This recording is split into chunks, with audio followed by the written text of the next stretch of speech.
Hello बच्चों, dream गोल class में आपका स्वागत है। और आज हम पढ़ रहे हैं क्लास 6 मैथ चैप्टर नंबर 2। बच्चों, चैप्टर 2 का नाम है पूर्ण संख्याएं। तो बच्चों, आज हम इसकी एक्सरसाइज को आज हम सॉल्व करेंगे। तो सबसे पहले हम जानते हैं कि पूर्ण संख्या क्या कहलाती है। तो देखिए बच्चों, जो संख्याएं जीरो से शुरू होती हैं, जीरो से लेकर अनंत तक की सभी संख्याएं हमारी पूर्ण संख्याएं कहलाती हैं। तो बच्चों, पूर्ण संख्या के बाद हम आते हैं एक्सरसाइज 2.1 पर। एक्सरसाइज 2.1 में हमसे पूछा गया है पहला सवाल कि जो 10,999 के बाद अगली तीन प्राकृतिक संख्याएं लिखिए। तो जब भी बच्चों अगली संख्या हमें निकालना पड़ेगा तो हम +1 करके निकालेंगे। जैसे 2 के बाद क्या आएगा 3, 3 के बाद क्या आएगा तो +1 करते जाएंगे तो 4। ऐसी हमें 10,499 के बाद की अगली तीन प्राकृतिक संख्या निकालनी है। तो हम 10,999 +1 करेंगे तो 11,000 आ जाएगी। 11,000 में +1 करेंगे तो 11,001 आ जाएगी। और 11,001 में +1 करेंगे तो 11,002 आ जाएगी। इस प्रकार बच्चों 10,999 के बाद की तीन प्राकृतिक संख्याएं कौन कौन सी होंगी? 11,000, 11,001 और 11,002 होंगी। अब बच्चों क्वेश्चन नंबर 2 में हमसे पूछा गया है कि 10,001 के ठीक पहले आने वाली तीन पूर्ण संख्याएं लिखिए। तो 10,001, तो जब भी पहले की संख्या पूछी जाए तो बच्चों हम किसी भी संख्या में -1 कर देंगे तो उससे पहले की संख्या आ जाएगी। जैसे 3 से पहले की संख्या 2 होगी, 2 में 1 कम कर देंगे तो 2 से पहले की संख्या 1 होगी। इस प्रकार हम माइनस करते जाएंगे तो हमें ठीक पहले की संख्या मिल जाएगी। 10,001 में जैसे ही हम -1 करते हैं तो 10,000 संख्या आती है। 10,000 में 1 कम करते हैं तो 9,999 संख्या आती है। और 9,999 में 1 कम करते हैं तो 9,998 संख्या आ जाती है। इस प्रकार बच्चों 10,001 से पहले ठीक आने वाली तीन पूर्ण संख्या कौन कौन सी होंगी? 10,000, 999, 9,999 और 9,998। बाद की पूछी जाए तो +1 करना है, उससे पहले की पूछी जाए तो -1 करना है। अब आते हैं बच्चों क्वेश्चन नंबर 3 पर।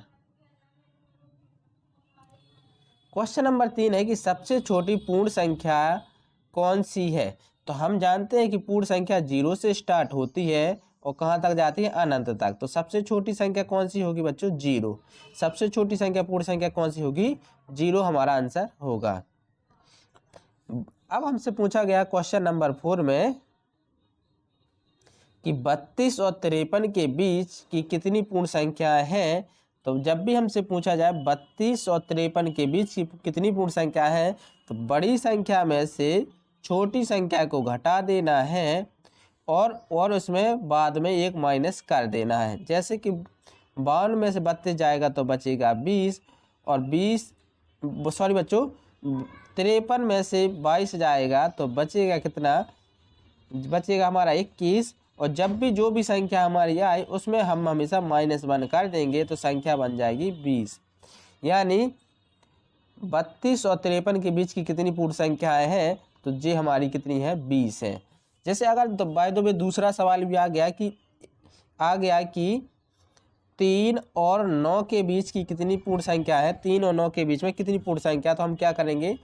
9 - 3 - 1।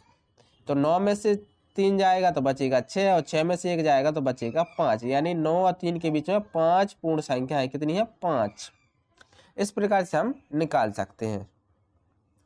अब हम आते हैं क्वेश्चन नंबर 5 पर। क्वेश्चन नंबर 5 है कि निम्न के परवर्ती लिखिए। परवर्ती कहलाता है बच्चों बाद की संख्या। परवर्ती का अर्थ होता है, क्या होता है बच्चों? बाद की संख्या। बाद की संख्या परवर्ती का अर्थ। तो देखिए क्वेश्चन नंबर 1 है कि कितनी है बच्चों संख्या? इकाई, दहाई, सैकड़ा, हजार, 10,000 और बच्चों लाख, 10 लाख। यानी 24,40,701 की परवर्ती संख्या कौन सी होगी? तो हम उसमें +1 कर देंगे। तो जैसे ही हमने 24,40,701 में +1 किया तो संख्या कौन सी आई? 24,40,702 हमारी परवर्ती संख्या आई। परवर्ती के लिए हम +1 करते हैं। दूसरी संख्या है 1,09,99। 1,01,99 की परवर्ती संख्या कौन सी होगी? तो 1,01,99 में +1 कर देते हैं तो 1,02,00 हमारी परवर्ती संख्या निकल के आ जाएगी। क्वेश्चन नंबर सी में पूछा गया है कि 10,99,999 की परवर्ती संख्या क्या होगी? तो 10,99,999 हम +1 कर देते हैं तो संख्या क्या होगी बच्चों? 11 लाख हमारी संख्या होगी। कितनी होगी बच्चों? 11 लाख संख्या होगी। यानी कि 10,99,999 की परवर्ती संख्या क्या होगी? तो ये 11 लाख होगी। अब बच्चों क्वेश्चन नंबर डी है। क्वेश्चन नंबर डी में हमसे पूछा गया कि 23,45,670 की परवर्ती संख्या क्या होगी? तो जैसे ही हम +1 कर देते तो संख्या क्या आ जाती है? 23,45,671। यानी 23,45,670 की परवर्ती संख्या होगी 23,45,671। अब आते हैं बच्चों क्वेश्चन नंबर 6 पर। क्वेश्चन नंबर 6 में कहा गया कि निम्न के पूर्ववर्ती लिखिए। पूर्ववर्ती के लिए बच्चों हम पहले की संख्या निकालते हैं। पूर्ववर्ती के लिए पहले की संख्या, और जब भी पहले की संख्या निकालें तो हम हमेशा क्या करेंगे? -1 करेंगे।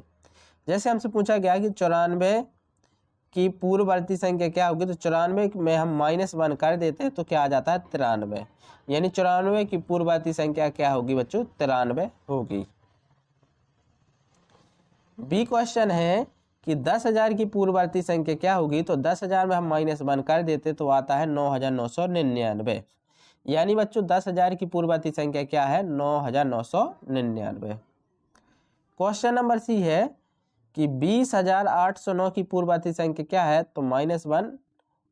इसमें बच्चों यहाँ पर क्या है? 0 यहाँ पर सवाल में नहीं है तो हम यहाँ पर 0 लिख देते हैं। अब संख्या बन गई 2,08,090। 2 लाख बच्चों 8,090 की पूर्ववर्ती संख्या क्या होगी? तो हम इसमें -1 कर देते हैं तो 2,08,990 8,090 की पूर्ववर्ती संख्या क्या होगी? 2,08,089 हमारी संख्या आएगी। क्या आएगी? 2,08,089 संख्या होगी। अब है question number D. Question number D में कहा गया है कि 76,54,321 की पूर्ववर्ती संख्या क्या होगी? तो 76,54,321 में -1 कर देते हैं तो -1 कर देते हैं तो 76,54,321 की पूर्ववर्ती संख्या क्या निकल के आई? 76,54,320 संख्या हमारी होगी। अब आते हैं हम क्वेश्चन नंबर 7 पर। क्वेश्चन नंबर 7 है बच्चों अब कि संख्याओं के निम्नलिखित युग्मों में से प्रत्येक के लिए संख्या रेखा पर कौन सी पूर्ण संख्या अन्य संख्या के बाईं ओर स्थित है? इनके बीच उपर्युक्त चिन्ह ग्रेटर देन स्मॉल देन का प्रयोग करते हुए इन्हें लिखिए। तो हमारी संख्या सामने संख्या दी गई है 530 और 505। तो हम संख्या रेखा बनाते हैं तो संख्या 503 पहले आएगी और संख्या 530 बाद में आएगी। और आप देख सकते हैं कि जो 503 है वो 505 के बाईं ओर स्थित है। किस साइड है बच्चों? 503 संख्या 505 के बाईं ओर स्थित है। और यहाँ पर हम लिख सकते हैं कि जो संख्या 530 है, जो संख्या 530 है वो ग्रेटर देन 503। यानी कि 530 503 से बड़ी संख्या होगी। जिस साइड संख्या बड़ी होती है उस साइड ग्रेटर देन का चिन्ह होता है और 503 यहाँ पर सबसे छोटी संख्या होगी। अब आते बच्चों दूसरे क्वेश्चन पर। यहाँ पर सब बच्चों सवाल में यहाँ पर क्या है? 530 है, यहाँ पर 530 है। ठीक है ना। क्वेश्चन नंबर बी है बच्चों, अब हमें बताना है कि कौन सी संख्या बड़ी है, 370 बड़ी है या 307। तो आप देख सकते हैं बच्चों कि 370 बाद में आती है तो 370 बड़ी संख्या होगी किससे? 307। 370 इज ग्रेटर देन 307 और 307 संख्या रेखा पर पहले आती है और 370 संख्या रेखा पर बाद में आती है, इसलिए 307 संख्या 370 के बाईं ओर स्थित होगी। कहाँ होगी बच्चों? तो 307 संख्या 370 के बाईं ओर है। अब देखिए तीसरी संख्या है 98,765 और यहाँ पर 56,789। तो इसमें बड़ी संख्या कौन सी है? तो बड़ी संख्या है 98,765। बड़ी संख्या होगी किससे? 56,789 से। और यहाँ पर जो 5,000 जो बच्चों 56,789 है, तो यहाँ पर एक गलत लिखा हुआ, ये वाला गलत है। तो जो 56,789 है वो 98,765 के बाईं ओर स्थित है। किस साइड है बच्चों? बाईं ओर स्थित है, क्योंकि 98,765 बाद में आती है और 56,789 पहले आती है, तो ये हमारी बाईं ओर स्थित होगी। किससे? 98,765 के। अब आते हैं क्वेश्चन नंबर डी पर। क्वेश्चन नंबर डी में देखिए इसमें है कि 98,30,415 और इधर है 1,23,001। तो कौन सी संख्या बड़ी होगी? तो यहाँ पर होगी बच्चों, ये संख्या गलत लिखी हुई है, ग्रेटर देन गलत लिखी हुई है। तो यहाँ पर 1,23,001 इज ग्रेटर देन 98,30,415। 98,30,415 से बड़ी होगी। और संख्या कौन सी बच्चों? तो संख्या छोटी होती है 98,30,415 1,23,001 के बाईं ओर स्थित होगी। यानी कि जो छोटी संख्या होती है हमेशा वो बड़ी संख्या के बाईं ओर स्थित होती है। अब आते हैं बच्चों क्वेश्चन नंबर 8 पर। क्वेश्चन नंबर 8 में कहा गया है कि निम्नलिखित कथनों में से कौन सा कथन सत्य है और कौन सा असत्य है, हमें बताना है। तो शून्य सबसे, क्वेश्चन नंबर ए है कि शून्य सबसे छोटी प्राकृतिक संख्या है। तो बच्चों शून्य, देखिए जो प्राकृतिक संख्या होती है वो 1 से स्टार्ट होती है, 1 2 3 डॉट डॉट डॉट कहाँ तक जाती है? अनंत तक। तो शून्य सबसे छोटी, तो प्राकृतिक संख्या में शून्य नहीं आता है, इसलिए शून्य सबसे छोटी प्राकृतिक संख्या नहीं होगा। तो हमारा कथन ये कैसा है? असत्य। कैसा है बच्चों? असत्य है। दूसरी संख्या है बच्चों 400। दूसरी संख्या है बच्चों 20 क्वेश्चन है कि 400 संख्या 399 का पूर्ववर्ती होता है। तो 399 का पूर्ववर्ती होता है बच्चों 398। कितना होता है बच्चों? 398। यहाँ पे कहा गया कि 400 है, तो ये कथन कैसा है बच्चों? असत्य होगा। अब है question number C. Question number C है कि शून्य सबसे छोटी पूर्ण संख्या होती है। तो बच्चों हाँ, 0 से स्टार्ट होती है संख्या शून्य, इसलिए शून्य सबसे छोटी पूर्ण संख्या होगी। 600 संख्या 599 का परवर्ती है। तो 599 का परवर्ती निकालेंगे तो +1 करते हैं तो 600 संख्या आती है। तो हाँ बच्चों 600 599 का परवर्ती होता है। अब क्वेश्चन नंबर ई। क्वेश्चन नंबर ई में कहा गया कि सभी प्राकृतिक संख्या पूर्ण संख्या होती हैं। तो बच्चों हाँ, सभी प्राकृतिक संख्याएं पूर्ण संख्याएं होती है, क्योंकि पूर्ण संख्या में 0 से स्टार्ट होगा 1 2 3 अनंत तक की संख्याएं आती है। तो पूर्ण संख्या में देखिए आप देख सकते हैं कि पूरी प्राकृतिक संख्याएं आ रही हैं, इसलिए सभी प्राकृतिक संख्याएं पूर्ण संख्याएं होती हैं। लेकिन सभी पूर्ण संख्याएं प्राकृतिक संख्या नहीं होती, ये भी सत्य है। अब क्वेश्चन नंबर बच्चों एफ है। क्वेश्चन नंबर एफ में कि कहा गया है कि जो सभी पूर्ण संख्या है वो प्राकृतिक संख्या होती है। तो बच्चों जो पूर्ण संख्या है, जो सभी पूर्ण संख्या है वो प्राकृतिक संख्या नहीं होती, क्योंकि प्राकृतिक संख्या 1 से स्टार्ट होता है और कहाँ तक जाता है? अनंत तक जाती है। तो प्राकृतिक संख्या में 0 नहीं आता है, तो इसलिए ये सभी संख्या, तो सभी पूर्ण संख्या प्राकृतिक संख्या नहीं होती है। तो ये हमारा कैसा कथन है बच्चों? असत्य है।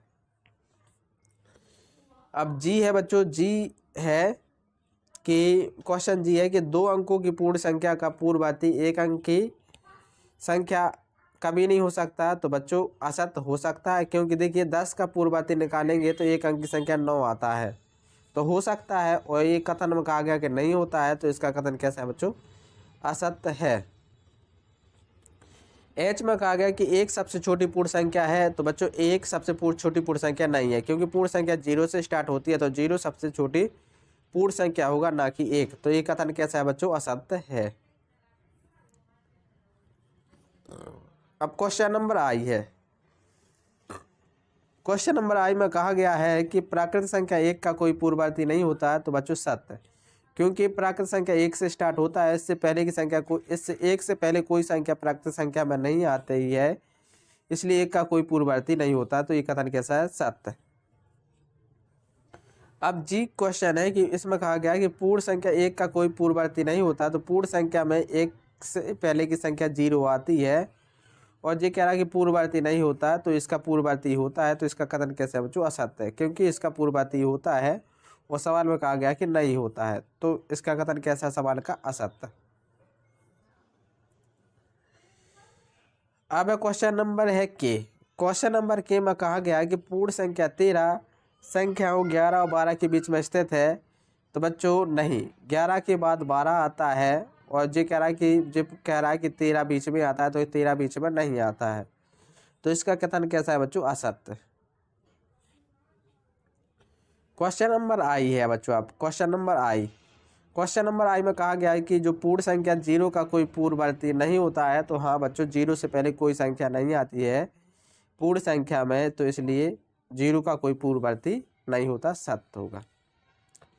क्वेश्चन नंबर एम है आप बच्चों। क्वेश्चन नंबर एम में कहा गया कि 2 अंकों की संख्या का पूर्ववर्ती सदैव 2 अंकों की संख्या होता है, तो 2 अंकों की पूर्व संख्या 2 अंकों का की कोई संख्या ले लो 10, इसका पूर्ववर्ती 9 होता है, और इस सवाल में कहा गया है कि 2 अंकों की संख्या एक संख्या होती है,